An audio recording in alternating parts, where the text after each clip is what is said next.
Hello and welcome to Essex Insights. In this series, we're going to be looking at food and drink brands throughout the Essex area. If you've got a food or drink brand based in Essex, come down to the studio and we'll chat through what you've been up to. Check it out. Hi and welcome to Essex Insights. We've got Karl from Upper East Side and he's going to talk us through his brand. Well, I started in the middle of the first lockdown, really. Yep. I was getting bored being at home and I wanted to start trying to create something to do from home. I cook at home a lot, so I was like, my wife was like, why don't you just do what you do at home and then just sell it, you know? I was like, yeah, why not? I eat really healthily, but I'm also an acupuncturist and do holistic medicine. Okay. So this is kind of like a push in back. Yep. Cause I always wanted to integrate, because I've been a chef for such a long time and I do acupuncture. It's like, how do I integrate the two together? And it's like, right, do food therapy type of stuff. So this is like Upper East Side is essentially food therapy, but it's kind of going along the lines of, you know, being really healthy, nutritious, using low fats, using, you know, good quality ingredients, low salt. I didn't actually know that, but the... Sorry to spring that on you. Yeah, no, that's fine. But I had acupuncture when I found out I had MS. Okay. So I had my acupuncture and then I had some recommendations for the foods that I should be eating, shouldn't be eating and stuff like that. Yeah. So I actually kind of know that side of things. One of my mates always says I always go on about my MS. I rarely ever mention it. There's a lot better than or? It has. I think I lost a lot of weight in the last 2 years. Yeah. I think I was 88 kilos and then I'm down to about 80, 82. Yeah. So that helps. Especially if I'm feeling wobbly or anything like that, my balance and stuff, that's normally what goes. Right. Yeah. So I know a little bit about that. While we're on that topic, are there any foods that you avoid like the plague because of your holistic... Not really. There's because the other thing, what I'm trying to do is kind of have it so it's simple. It's like you'd buy it at the grocery supermarket that actually you could look at what I've made and say, look, Karl, can you give me the recipe because I really enjoyed what you made, and I'd be quite happy to give it to people. So then it's more stuff that just everyone can get real freely. So there's nothing that I'd really avoid. Yeah. As long as you eat stuff and you know, in moderation, and that's what, you know, the doctors and all that will say that as well. You know, if you've got a heart condition, they'll say, well, you need to cut down your cholesterol, so you need to, you know, have like some of these items that you used to eat every day regularly, you can only have them in moderation. Red meat's a classic example, and that's why a lot of people are pushing to go more vegan. Yeah. Because red meat, it is good for you, but it's not, you shouldn't be eating it every day. One of my teachers used to say, too much of a good thing is bad for you. Right, yeah, exactly. That seems to be the thing. Anytime I look into sort of health in general, it's always like you go down a rabbit hole and then you realise, okay, well, if that's really good for me, then I'll eat loads of that. And it's like if you eat too much of that, then it screws you up as well. So, yeah, exactly. So, Upper East Side, where are you based and where do you deliver to? Presently based at Romford, work from my home. Probably in the future, I'll probably still stay in the area, maybe see whereabouts to have like a more production unit so I can kind of, you know, up the scale of what I do. At the moment, I kind of deliver anywhere up to like a 30-mile radius possibly. Mainly I'm trying to like just come out Essex way. You know, there's so saturated in the city and there's so many other places that people go to. I'm just trying to come out Essex way, like so Southend, Colchester, Chelmsford, Brentwood, and then probably North Essex as well, Ongar and out Epping way and stuff like that as well. So from Romford to Colchester is quite a trek, and back out to Southend is as well. Chelmsford's quite a good. Chelmsford from my house is about 20 minutes. To Colchester, it's about 50 minutes if it's a good run, which I don't mind. It's fine, but it needs to be like a minimum kind of order or something like that. You know. Yeah, of course. I don't want to be going out there for like one salad and a wrap. No. So how does it work? Do you like supply like a lunch and a dinner to certain people, or how do people order? What I've got at the moment, I've got one menu that I change every 2 weeks. I used to change it every week, but I've made it more 2 weeks now because I'm trying to focus on a few other things. So every 2 weeks it's like 4 mains, 4 salads and 4 desserts. And I put that on, I've got a website, so I put that on the website. People can like securely do payment on there online. And then it comes through to me, I get the order, I'll make it, and then I deliver it the next day. And I'm just trying to like really kind of like clean cut everything so it's all nice and people understand how to do stuff. Because I think that's the problem I've had in the last 6-8 months is people aren't sure how they order off me and stuff. So we use social media a lot with Instagram and Facebook. I upload like the menus, and then I say like direct people to the website for that kind of one. At the same time, I've got like a lunch package going on, which is like a wrap or a sandwich, a salad, and like a sweet treat, like a brownie. Yep. And then I've also got like a diet plan that I've started doing, like a 5-day diet plan. Okay. That's for the kind of serious person that wants to really kind of either lose weight or they want to kind of eat really healthily. So I've kind of, and that it's kind of calorie counted, but I've kind of done it. So rather than having like a different menu for someone that wants to bulk up or something, I've got the same menu, but then I just adjust portion sizes basically. So like you know brown rice or noodles, they're quite high in calories, so if I put a bit more of that in, it's going to push that meal up a bit. So I hadn't really looked at calories before, so it's quite interesting. It's a bit new to me, but I'm quite enjoying kind of like reading about it and stuff. And learning more about it. So some of the people that you deliver for, are they on like calorie deficit or I've only just started doing it, so I haven't really got a lot of people doing it. What I'm going to do actually is going to probably do it myself, and then probably take like before and after, like kind of maybe the 5 days, or maybe do it after a couple of weeks ago. Look, this is what I've lost 10 kilos, or maybe not that much. It could be definitely, Well, how long were you thinking of doing it for? I was thinking of doing it for do the whole week and then just see how I feel and stuff, and then kind of like write a little diary and go, right, day 1 I felt a bit tired here, I felt better energy here, and then just kind of have a look at it and see how it would play out for someone else that would be buying it. To me, it's kind of reasonably cheap. It's like £25 a day, so it seems a lot over a week, but for me, like you're getting like almost like a professional chef cooking or something. That's exactly. I'd usually charge that. I'd usually charge that an hour or something. Like if I was working privately. So exactly. So beforehand, you were a private chef, or you were a chef? Yeah, I've done a lot of private chef work. Mainly, I've done a lot of event catering. So I worked for kind of big event caterers in London.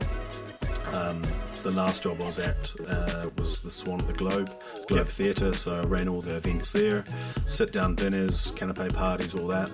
So that's probably something I'll bring into Upper East Side once we come out of lockdown and stuff as well, and really focus out Essex way, just to do like house little parties and stuff like that. Now, one of the things before we went into this lockdown, I wanted to try and go to people's houses and cook them a Sunday lunch, so they could have their family around, and just 10 or 12 people, so they could sit back, relax, not have to worry about it, not have to worry about doing the cleaning up and all that kind of stuff as well, and do it as a nice little package that people appreciate it. They can sit up and relax, and mum and dad's not kind of like an experience rather than and come in your house. Just obviously I'd pre-cook stuff off site, but it's just finishing it, doing it, serving it, because that's what I've done for the last 15 years in London. How has the lockdown affected you? Obviously you started a business in lockdown, so that's one good thing. It's been up and down. It hasn't really affected me too much. Nothing's really bothered me too much. Everything's that I need is open, or I can get access to. You've got online deliveries, so like I use green tea noodles, so I have to buy them online because I can't go to the local shop because they don't have those kind of things. Certain ingredients like Japanese kind of stuff I use, I need to order. So, but other than that, nothing really. I've built my business around being locked down. As such. No, exactly. So you're starting off on the right foot for what we're in at the minute. What's your most popular kind of dish? I know obviously you change your menus quite a lot, but what do people tend to go for? So a lot of my stuff is, there's quite a big amount of it is like vegan, gluten-free. I've had a few clients that they just want the salad, so they've ordered like loads of salads off me each week, which was really good. I've had meat dishes, obviously, so beef brisket and short rib I've had on. People like that, and lamb. So I get lamb shoulder, and I usually a lot of the if I use meat, it's more meat that I braise for 5 to 6 hours. I think I saw that one on the menu. Is that more like a stew as well? Or? Yeah, I've done a few different ones of lamb shoulder where I braise it down, and it's big chunks of meat. And it's very good. Good for winter. Good for winter. It's actually really good for your heart energy as well. Okay. Coming back to the holistic kind of thing as well, the acupuncture thing. So there's a thing that I've kind of looking quite a lot at. It's called 5 elements. Right. So each element, you've got fire, water, earth, metal, wood. Each element has like different food that is part of that thing or part of the element, and it's quite interesting looking at that, and it's all about energetics and stuff. So I don't want to sound too hippie or anything. No, that's good. It's the energetics of food and what they do to your body and stuff. So it's quite interesting because we eat every day, so you can kind of like not necessarily like heal yourself from cancer and stuff, but you can make yourself feel better, and you, rather than getting a horrible side effect from the drugs that you might be having, you can kind of numb it down a little bit so you're not getting such a bad side effect. I had an argument, well not an argument, but like I sort of clapped back at someone on a forum once. I asked if there was any foods that people should recommend for like MS. Yeah. And they said, the person said, to be honest, you can only really take the medication. And I said, but you're ingesting medication. Like, if you're ingesting the right foods every day, surely that can make a difference. Yeah, huge difference. And the person was like, oh, actually, I suppose, in a way. Yeah. It's a huge, you can make a huge impact on yourself by just eating right foods, or eating less of something, eating more of something else. Do you use a lot of fermented foods? I'm starting to actually. Kimchi is one thing I've started to use, but I'm not going to sell kimchi. I just use it a little bit in some of my dishes. But it's more rather than using the whole like the cabbage and that's fermented. I make up a paste that you kind of ferment the kimchi with, and I use that in a few dishes because it's nice and spicy, and it can last a long time as well. I probably use like vinegars and stuff like that. And I'm reading up more about fermented food. Because fermented food, also I was reading like this guy that used to work for Noma in Denmark, and he kind of pointed out, he's like, there's a huge amount of fermented food that we already eat. That we don't even realise, we don't even think about it, like mustard or yogurt. And, really, there's already bacteria kind of cultures in a lot of stuff that we just don't even think of. It's supposed to be good for getting we've all seen the adverts, like the Yakult stuff, good bacteria and stuff. Yeah, exactly. It's like setting that balance, right? Yeah. If you could only have one of your dishes that you cook for the rest of your life, that was the only one you were allowed to have for breakfast, lunch and dinner, what would you have? I think it's on one of my flyers actually. It's the prawn and chicken. Okay. It's a prawn and chicken type of kind of like a pad thai type of thing. I love pad thai. I love Thai food. Thai food is my favourite. Yeah. But it's a chicken. So it's a chicken and prawn type of style pad thai. There's loads of veggies in it as well. It's really tasty, and I love like the Thai rice noodles. I like Chinese, but Thai is like the level on top of that. Yeah, it's a bit more cleaner, a bit more like more refreshing. Yeah. Whereas Chinese food, we have takeaways here. What's your go-to cheat meal? Quesadillas. All right. Yeah. They're so easy to make. When I'm working quite a lot, like on my old job, and I'd get home at like 10, 11 o'clock at night. When I'm working, I don't really eat so much, just because I'm tasting food all the time and that. So I'd get home and I'd make quesadillas, and I'd just put like some sriracha sauce in there, a bit of cheese, a bit of rocket, maybe a touch of ham, maybe something else with tofu or something like that, and then I just fold it up. Fold it in half, put it in the pan. It's quite popular now, isn't it? Like basically, like loads of people have just realised they can use wraps to make quesadillas. Oh yeah. Well, that's what they are, right? Yeah, exactly. Yeah. Another thing that I started doing, I've started doing vegan mayonnaises. Okay. So I've got like 3 different flavours, and then I'm just going to start trying to push those as well as the upper eat side, just to sell them.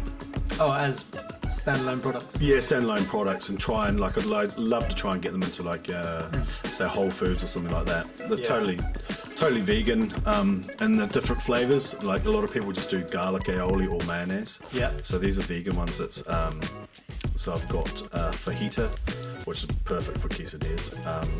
Olive, black olive, and sun-dried tomato and basil. Yeah. So then I'm going to do those 3 to start with, and then grow from there. Yeah, that's good. And then I'm assuming it's probably a longer shelf life. If it's not. Yeah, it's a little bit tricky because a lot of them you've got to keep in the refrigerator or cool. So that's to get them into the manufacturing process can be a bit. That's a whole thing on its own. Yeah, that's a whole different kind of. Yeah. Why the name Upper East Side, by the way? So I'd kind of, I've always, over the years, I always write down little ideas of businesses I wanted to start and do. And Upper East Side, I think it just kind of came, originally what I wanted to do was going to be a very based on Upper East Side, Manhattan and New York. So it's going to be the kind of Jewish kind of deli bar with your bagels and stuff like that. 'Cause I went to New York once and I went to this place and I loved it. Was it Cat's Deli? It could have been. I don't know. It was in Manhattan and it was just amazing. It was just this full-on place, and you'd get salmon and cream cheese bagels. It was just unbelievable. Yeah. So anyway, from there I think sometimes I just tried to think of a good name, and I thought this was a good name. A few of my friends said, "Talking about stupid," but I love a play on words. Yeah, so I thought that would be fine, and to me I think it's all right and catchy, and I just gotta work with it now. Yeah. I'm not gonna change it. So is the logo based on you as well? Yeah, kind of. Funnily enough, yeah.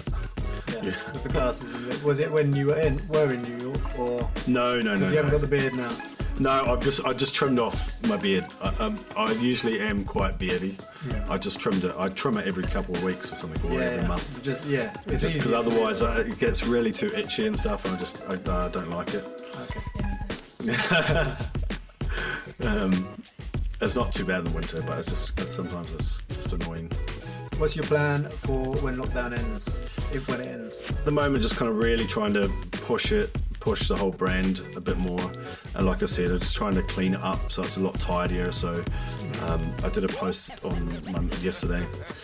So I've just changed my menu kind of template, and I want to kind of keep that menu template across all the menus that I do. Sorry. So the same, you want to keep the same format of... just the look of it kind of thing. I just want to make sure I've got a nice kind of look, clean look, kind of professional looking. It wasn't professional before, but I just want to try and push it more and just have it looking how I want to have it looking, really. Yeah. And then I need to get more customers. I just need to get more sales. I just want to push the sales up. For me, I think it's kind of good value for money. It's like I said before to you. You can go to the fish and chip shop and get some chicken nuggets and chips. That's £5, and this is a little bit more, and it's pretty healthy. Everything's all made fresh and stuff. And if it's not good enough, I won't send it. I've got to make sure it's good. That helps with your background in professional catering. Yeah. You've got that level of QC already integrated into you. So you said the menu changes every 2 weeks. Yeah. So this Monday there was a new one just go up, and in 2 weeks' time I'll change it again. I was changing it every week, but it was just getting a little bit too much because it's just me doing the menus. So it's and I didn't want to try and repeat things all the time, but I found I was repeating stuff, and I was doing kids menus as well. But I've got a kids menu on the website, but it's more that I've just left that there, and then if people do want something different or something, they can contact me. Or order for the kid as well. Yeah. At the same time, there's a menu there. Yeah, and it's just kind of a standard kind of one. That's because I've got kids and they don't really change what they want to eat. They for the last 10 months that I've been at home, all I've been cooking is potatoes, peas, carrots and broccoli, and maybe a little bit of different meat each night, and that's what they have. Yeah. They maybe might one day have a spaghetti or something, but if I do anything weird and wonderful, they're like, and they don't eat it. So I'm like... Unappreciated. Oh, yeah. And, one kid doesn't He'll have sauce in his spaghetti, the other one doesn't have sauce, and it's like, you know. Yeah. Is it quite hard to watch if your kids are fussy and you eat everything? I always used to be fussy when I was a kid, so I kind of get it. But my kid's really fussy, and now I eat everything. Yeah, I used to eat everything when I was a kid, but it's interesting. Like my oldest son, he's like just coming up to 10. When we go out, we don't really go out that much, and there's a reason why. Because when we go out, he's so fussy, and he's like, he's very demanding. Like, I don't know where he gets it from, and he like. So we went to some place it was kind of one of the it wasn't during the lockdown, but it was kind of in and out of one. He got a pizza, and he didn't like the pizza sauce. I said, well, just go back and he went back and talked to the manager and said, I don't like this. I want another one because you didn't tell me it was the sauce. And so he's like that, and he'll just get up in people's faces about stuff. Yeah.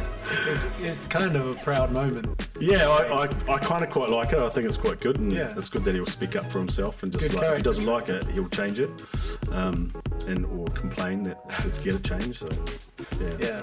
It's like when you're not cooking for him. See, he loves all my cooking, and when he doesn't, I kind of know what he wants or know what he likes, and I know, so I cook him that. If I don't, then he'll let me know. So I've got my best kind of critics at home. Yeah. You know, my wife and my kids. So how can people order from you? So generally, if they follow me on Instagram or Facebook, I always put my number on there. With the new menu template, I've put my number on there as well. So they can either call me or text me, or just go to the website, and on there you can order, on the website. What happens is that direct email straight to me. Usually they have to input their address and their phone number and stuff. So if there is any problem, I'll always text people. Like sometimes I kind of it's not written down, but I kind of have a cut-off at 3 p.m. that if I don't get an order before 3 p.m, I'll have to go the following day. So I'll always text or ring people and just say, look, when do you after this meal then, or okay, just in case, because some people might be expecting it and I don't deliver, and they're like, where's this food? So I don't want to let people down like that. So it's always ordered for the next day. So it's always pre-ordered, because until I get really, really busy, I kind of have to do it that way, because I don't want to hold loads of stuff at home and stuff going off, and I have to chuck stuff away. That's another big thing about wastage and kind of carbon footprint and all that. So I kind of wait until I get orders, and I will go and purchase stuff. But we do a lot of photographs, so I've always got a little bit of stuff linger around at home anyway. So that's why it's kind of good, because I'm eating quite well ourselves, taking all these photographs all the time. So we're going to play a game of underrated, overrated. Yeah. I'm going to say some food things at you, food-related topics. You're going to tell me underrated or overrated, in your opinion. Okay, so first one, a classic, avocado. Probably underrated. I love them. I really love them. I know that last year or so ago, there were people saying that it takes so much water to grow avocado, and that. I'm from a place in New Zealand where there's avocado trees everywhere, and it pisses down with rain.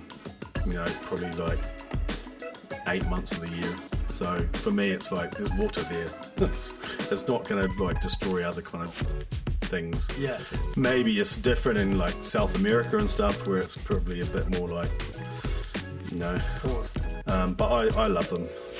You can do so many things with them, and they just taste good. They're a good sense of fat as well for your body. Pickles. I'll probably say underrated as well. They're kind of interesting. They're kind of fermented, so they're kind of going to be good for you anyway. I think most people probably just think they're normal straight pickles. That's why people don't like them so much. Like gherkins. Yeah, gherkins and cornichons and that. But you can make up your own pickles. You make radishes and cauliflower and stuff. So you can have a lot of fun with it if you make some of your own stuff. Chickpeas. Chickpeas are probably underrated a little bit. People probably hate them because they take ages to cook. Yeah, they do. It's better if you soak them overnight. Okay. And I know years ago, I remember seeing Jamie Oliver on TV, and he had a little little thing where he'd put like potato in with the chickpea, and it helps kind of soften them as well. Okay. So they don't take so long. But I think, like I was saying before, I've been making like a brownie, gluten-free vegan brownie. But I've been using chickpea ones as well. So I usually use black bean, but I use chickpea. So I blitz them all up with rolled oats and stuff, and then I put some other bits in there, and they're really good. Yeah. Chicken fillets. No, underrated, I guess. I don't know. I love them as well. Chicken's so good. Yeah. But I think there's so much controversy in farmings and where it's coming from and stuff. I think if you source good organic stuff, it's nicer and better, and you can taste the difference. Unfortunately, it costs a lot of money. So, and that's the thing is. It's to do with cost, really. If you're at home buying food, and you've got like 3-4 kids or something, you've got to think about how. It can be difficult. Yeah. There's no wrong answers, by the way. So, I hope not. Okay then. So fillets underrated. What about chicken thighs? I'm definitely underrated. I probably use chicken thighs quite a lot because I love them. So I'll cook them with the bone in, skin on. Yeah. There's a lot of flavour in it. A lot of flavour. It's just a bit more. It's that kind of. It's been moving and stuff. It's a good muscle kind of meat. Whereas the breast is just kind of like a bit limp and sitting there and doesn't really do too much. Shrimp and prawn. Probably underrated. Everything's going to be underrated for me, I think, because I love shrimp and prawns. Yeah. This will be underrated on the fish. Yeah, underrated. Pastry. Oh, look, I'd probably go overrated on that. Right. Only because so many people, they eat pastries all the time. I love pastries as well, but I can imagine like most of the workers and that's one of their key items of food each day is go to Greg's and get like a sausage roll or that and a couple of croissants and stuff. So corn. Underrated. It's so versatile. You can use it in so many different things. Coffee and tea. Probably overrated that one. But no, it's good. I'm a coffee drinker. I don't drink tea. Okay. Yeah, so I think we probably have far too much coffee and tea. Yeah. Definitely. Yeah. Everyone has it. Veganism. I'd probably say underrated because I've probably got a few different kind of views on it than some people, I'd say. Obviously, there'd be people that got the same views as me, but for me, I eat meat and I'm not going to say that I'm going to go veganism. Yeah. I like vegan food and I cook a lot of it, and I find, I don't know, there's just certain politics about it. You've got the people that are like really right wing that just they're vegan and that's it, but then they'll eat loads of processed foods that's vegan. So to me, that's not really being a vegan because you're not really giving a shit about the earth and stuff. To me, it's to be a true vegan, you should be looking at where food is sourced and how it's been refined. You don't have refined stuff, you have the pure kind of stuff. So yeah, you can't have honey if you're vegan either. No, I think it's just the most nuts thing to there's some funny weird things about some of the stuff, but flatbreads. I think I know the answer to this one with the quesadillas. Definitely underrated. I love them. Milk alternatives. Yeah, probably overrated a bit, because some of them you look at what they are. If you look on the side of the packet and you'll see say if it's coconut milk. Coconut milk's a classic example. You have, so the ones that you buy and you drink. Yeah. You'll look on there, it's probably 5% coconut milk. And the rest of it's all made up of emulsifiers and thickening agents and stuff. So, and sugar and stuff like that. So it's a little bit, and even the nut ones as well. It's not, so a lot of it's packed out with, almond milk, so a lot of the time it's packed out with soy, right? And then they say soy is not good for you to have too much of. Yeah. But it's also, all that, and a lot of water in it as well. So a lot of it's it's only a concentrated kind of amount of that. So it's different to cracking over a coconut and using that coconut water or milk. I do a lot of curries and stuff and bits and pieces, and one one manufacturer might have 56% coconut. The next one might have 65. One might have 23%. And you got to find the balance of the prices to make sure you're getting. Yeah, exactly. Yeah. Okay. So it's quite looking at. I'm looking at the contents, the ingredients quite a lot lately of certain things. Yeah. Just to see. I suppose if you're health focused, that's always got to be something. Yeah. Right? Definitely. Now we're getting into the very controversial stuff. Oh yeah, not quite yet. Gluten free. A little bit of both. A bit overrated, a bit underrated.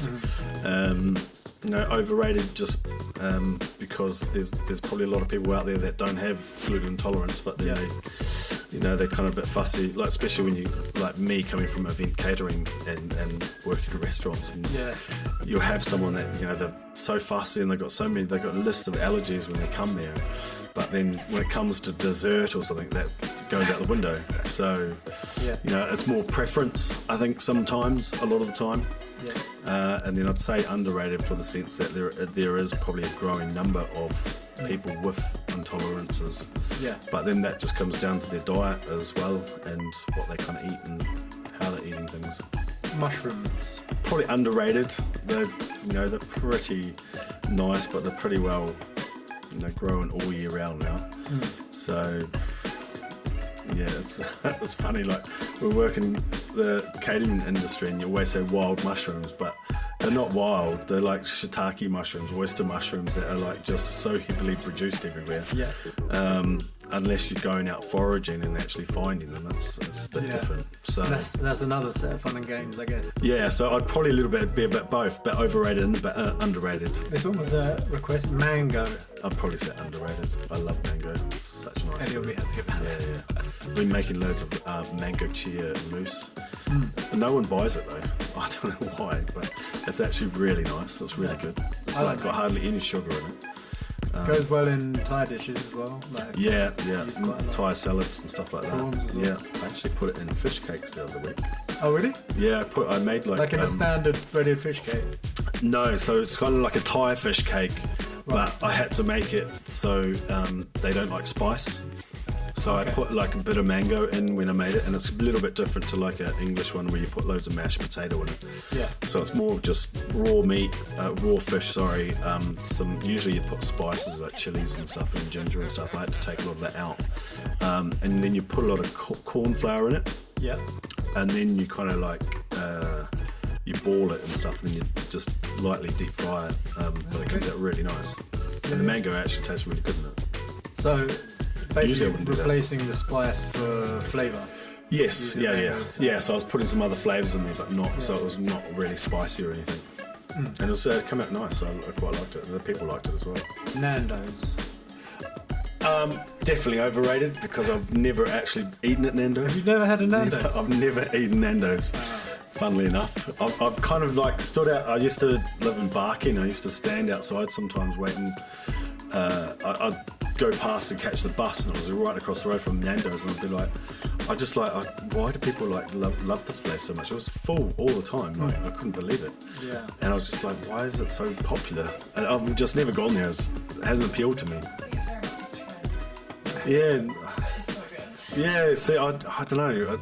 I probably, when I first came here, I never really had peri chicken either.